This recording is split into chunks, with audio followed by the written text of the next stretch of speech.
as his vice president. Klobuchar cited recent national unrest surrounding police brutality and racial injustice. She said she called Biden on Wednesday and told him a woman of color should be on the ticket. She spoke on the topic Friday morning during a press conference about voting accessibility. As a senator from Minnesota, I felt that I had a duty to do my work here in a big way. I also am in a unique position as being the highest ranking Democrat on the Rules Committee for the Senate to work on these voting issues, as well as a senior member of the Judiciary Committee to work on policing reform. And I just felt that was very important right now. Heated debates continued through the night at the Capitol over police reform.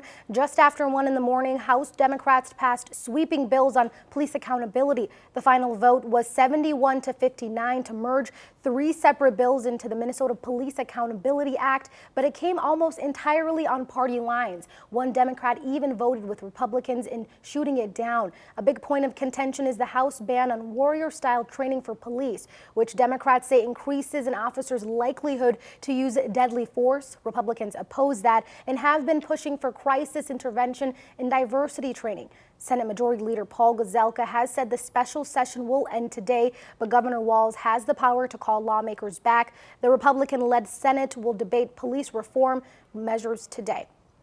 Meanwhile, a council of community leaders, including Rochester Mayor Kim Noren, is urging lawmakers to create a better process for officers who are in violation. This includes several mayors across the state and Minneapolis Police Chief Madera Arredondo. He says an arbitration committee can overrule his decision to fire an officer for misconduct. He adds that this will increase trust in law enforcement and that people can govern it. The state legislature should build on HF 72, which considers the selection process for arbitrators and include changes to their authority to overturn disciplinary decisions and terminations in specific cases. But the Minnesota Police and Peace Officers Association is pushing back on that, saying it doesn't address the core issue of improving public trust and it erodes worker protections and due process. Today is Juneteenth, the day commemorating the end of slavery in the United States. Here in Minnesota, Governor Tim Walz declares Juneteenth Freedom Day in Minnesota, and he's asking for the legislature to work with the community in establishing Juneteenth as a state holiday. Celebrations are also planned all over the country today as the nation marks Juneteenth, a 155-year-old holiday celebrating the emancipation of slaves in Galveston, Texas. This year, a growing number of companies recognizing June 19th as a paid holiday for their employees. For some, Juneteenth is just as common as Labor Day or July 4th. Now more are coming on board to honor this holiday. NBC's Blaine Alexander has more on the historical significance the day holds.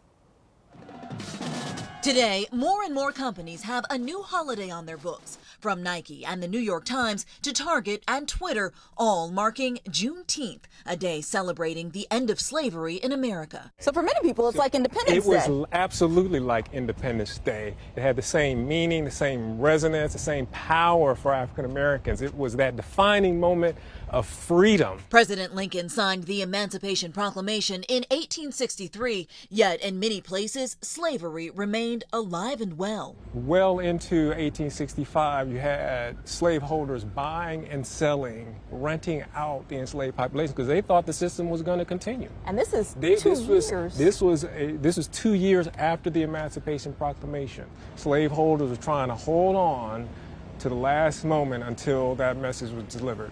It took Union soldiers riding through the South, enforcing the order that many slaves didn't even know existed.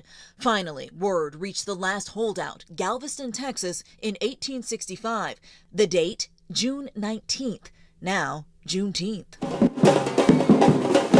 Today, Texas is considered the birthplace of the Juneteenth celebration. There are barbecues, there are talent shows, there are pageants, a number of things. Well, first piece. For some families, like the Smiths, it's as common as a Labor Day cookout. This year, it's a much more concentrated effort at appreciating what it really means to celebrate with family and to celebrate the liberties that people have as humans. What do we want?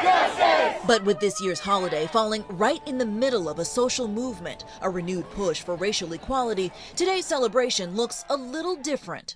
From corporations to Congress, a growing move to make Juneteenth more mainstream. Across the country, almost every state observes the holiday in some fashion, but only Texas gives state employees a paid day off. This week, Virginia's governor said it's time to follow suit, a cause championed by musician Pharrell. This year, Juneteenth will look like no other Juneteenth before it. And calls are growing to make it a federal holiday. But with all this new attention, an important question. Is this a meaningful step forward? I would say it's a meaningful step forward, but what would make it even more meaningful is that if on June 20th we continue the conversation, if we continue looking at policies and practices of inequality. And that, he says, is why we celebrate. We have to honor the people who laid the foundation upon which we stand. We have to celebrate the contributions of African Americans to America, and at the same time, remember that we still have a lot of work to do.